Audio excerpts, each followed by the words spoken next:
If we don't move quickly, the masses will rise in Jamaica, just like they're doing all over the world. And what I would hate to see is that a well-armed army and police force will shoot down those in the street who want to see genuine change. Before we begin, if you are interested in honest discussion about Jamaica, the Caribbean, and the issue shaping our future, make sure you subscribe and turn on notifications. Every day we bring you stories that spark debate, challenge opinions, and encourage critical thinking. Today's topic has people talking across social media. A speech by Farrakhan is once again being linked to Jamaica's biggest challenges, with many asking, was he warning about the problem we are facing today, or the people taking his words out of the text? We'll explore the claims, the fact, and the different viewpoints so you can decide for yourself. Stay with us until the end because this conversation goes far beyond politics. It touches on leadership, education, the economy, and the future of Jamaica. If you care about whether the country is heading, this is the decision you won't want to miss. Let's get into it straight. I would appeal to our brothers and sisters in Jamaica that life is more important than party, and Jamaica is more important than party politics. In America, partisan politics is literally destroying the country. So even though we disagree, that disagreement should never allow us to take the life of another human being simply because they are a member of a different party. Bitter pill that Jamaica has to swallow because of the debt of $216 billion and the slowdown in the economy. So let us hope and let us pray that we will be able to ease the pain through good politics, but at the same time, if we don't move quickly, the masses will rise in Jamaica, just like they're doing all over the world. And what I would hate to see is that a well-armed army and police force will shoot down those in the street who want to see genuine change that skipping, they tried in 1976 to organize a military coup to overthrow Michael Manley.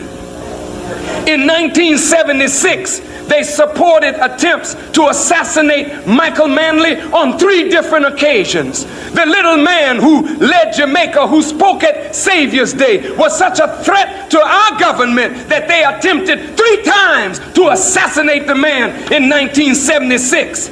So later, they found a way to get rid of him through riots in the street over food when they cut off assistance to Jamaica. It's beautiful. You got one of the most beautiful anthems in the world. And you got a seat in the United Nations. Big up for you. But independence, you don't have that yet. Independence, you don't have that yet.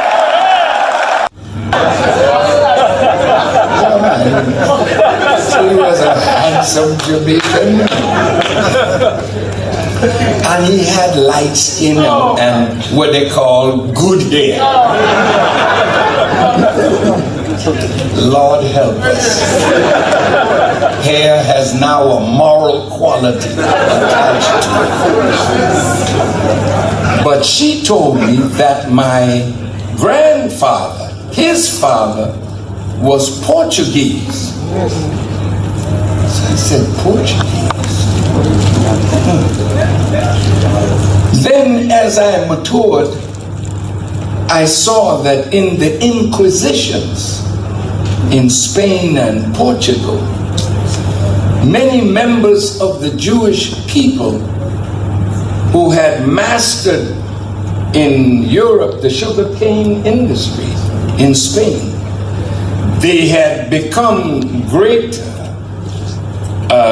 we call it entrepreneurs, financiers. But in order for them to continue to live, they either had to say, I'm a Christian to survive, or flee. And many fled Spain and Portugal and came to what is called the West Indies and South America, namely Brazil. Now, if you study the slave trade, I don't want to labor on that so much, but in the Babylonian Talmud, did you know it was a rabbi that said that black people are cursed, black, doomed to be hewers of wood and drawers of water, because we are the children of Ham, that son of Noah that disrespected him?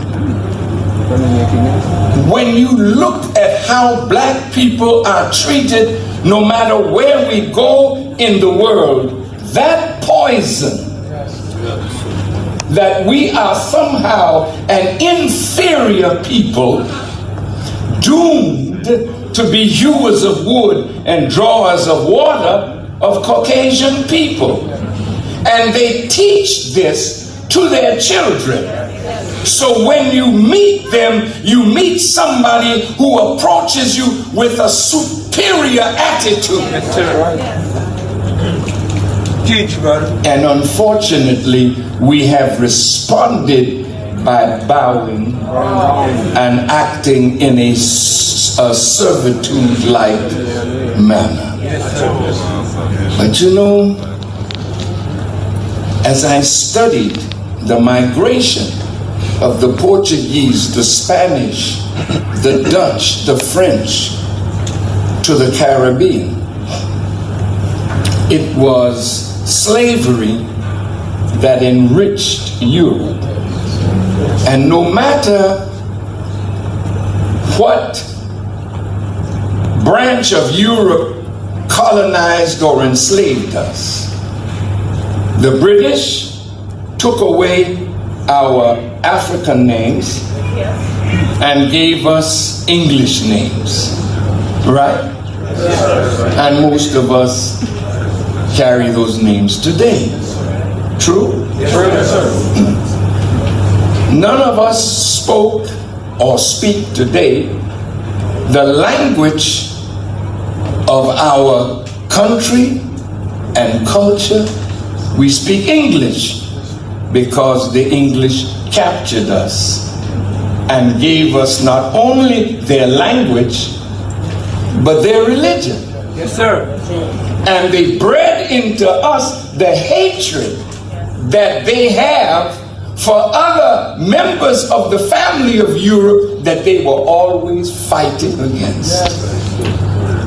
So the British and the French never got along too well. The British and the Spaniards never got along too well. And so here we are, we the British representatives. Is a Christian because the French made him that. You see? Yes, sir. So now the Spanish, oh, let's go to Puerto Rico or to Cuba. Yes, yes. When Spain conquered, they did the same thing to the African. Take away your name, take away your language, take away your culture. give you their language, give you their religion, and impose upon you their mind. Yes, sir. So here we are in the Caribbean. We are so divided, not just between British or English-speaking West Indians, French-speaking, Dutch-speaking, Spanish-speaking, French-speaking. No, no, no. We are worse than that. When I was a little boy, I heard a calypso song that was written by a Trinidadian, a Calypsonian, long time ago. Small island, go back where you come from. Small island, go back where you come from. You come by the 1 and the 2 and the 3. Now I find you up inside me breadfruit tree. Small island, go back where you come from. And look, he was talking about the Bajans.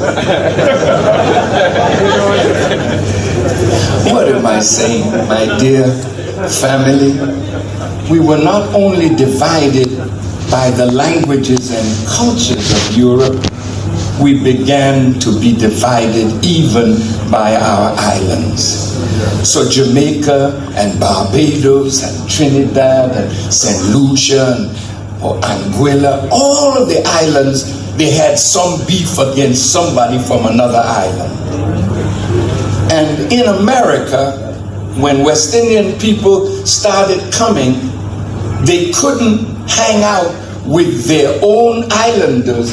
They had to go to a church, and for the first time, people from all the islands learned each other, learned to live together, learned to work together, learned to plan together for the advancement of those from the West Indies. And it was in that environment that the languages of the Caribbean, the dialects of the Caribbean nurtured my life. So now when you look at the introduction of slavery in the West Indies, you find that the Europeans and also members of the Jewish people bought up all the land. So the land where we worked in the cane fields was owned by somebody else.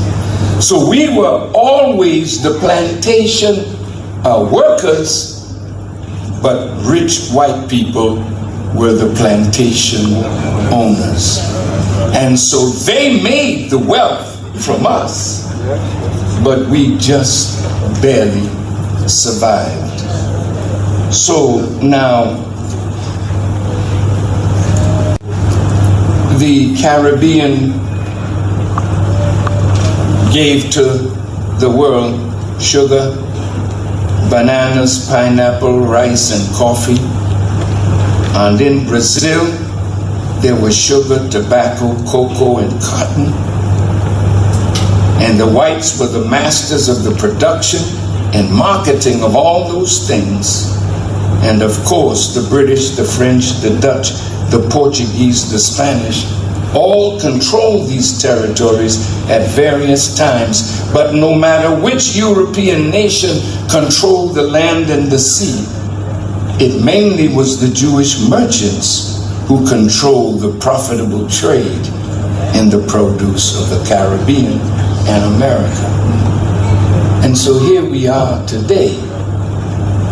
This is 2,000.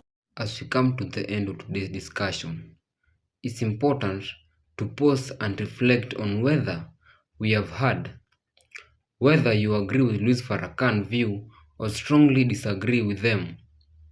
One thing is certain, conversations about Jamaica's future are worth having. The real question is not whether one individual has all the answers. The real question is whether we, as citizens, are willing to confront the challenges facing our nation with honest respect and a commitment to facts. Jamaica is a country based with extraordinary talent. Around the world, Jamaica are known for excellence in music, sport, businesses, education, and culture. From reggae to athletics, from entrepreneurship to healthcare professionals, Jamaica continue to make an impact far beyond the island shores. This tells something important. The people are not the problem. The challenges is how created opportunity see more people can thrive home. Every generation has faced difficult questions. How do we create more jobs? How do we reduce crime? How do we improve education? How do we strengthen healthcare? How do we encourage young people to stay hopeful instead of believing that success only exists overseas? These are not easy questions, and they cannot be answered by one speech, one politician, or one public figure. At the same time, leadership matters. Citizens naturally expect those in positions of power to listen, communicate openly, and make decisions that improve daily lives. When people feel unheard or left behind, frustration grows. That frustration can fuel passionate debate, protest, and strong opinions, but lasting progress usually comes through truthful discussion, accountability, and practicing solution rather than anger alone. Another important point is that every claim deserves carefully examination. In today's digital world. Dramatic headlines and viral videos spread quickly. Sometimes they raise legitimate concern, other times they simply complex issue or present opinion as facts. And responsible viewers, we should always ask ourselves, what evidence support this claim? Are these multiple perspectives? What information might be missing? Critical thinking is one of the most powerful tools any society can have. Jamaica's future will not be determined by social media alone. It will be shaped by the everyday choices of parents raising children, teachers inspiring students, entrepreneurs creating businesses, workers serving their communities, farmers feeding their nation, healthcare professionals caring for patients, and young people choosing education over crime. This quietly act of commitment often have a greater impact than louder political argument. History has shown that country grows stronger when people remain engaged in civic life, voting, participating in community projects, supporting local businesses, mentoring young people, and holding leaders accountable are always ways citizens contribute to positive change. Democracy works best when people stay informed and involved. We should always remember that disagreement does not have to become division. Two people can look at the same issue and reach different conclusions while still representing one another. Healthy debate is a sign of a healthy democracy. Listening carefully to different viewpoints often teaches us whether than simply hearing opinions that match our own. If today's discussion has encouraged you to think more deeper about Jamaica's challenges, then it has served a value purpose. The goal should never be to create fear or hopeless. Instead, it should inspire truthful conversation about how the country can continue to move forward. No nation is perfect. Every country faces economic pressure, social challenges, and political disagreement. Jamaica is no expecting. Yet, history always showed the reliance of the Jamaican people. Time and again, communities have overcome hardship through full determination, creativity, and unity. The spirit remains one of Jamaica's greatest strength. So, as we leave today's conversation, let's focus not only on identifying problem but also on encouraging solution. Real change begins when ordinary people decide to become part of the answer instead of watching or waiting for someone else to act.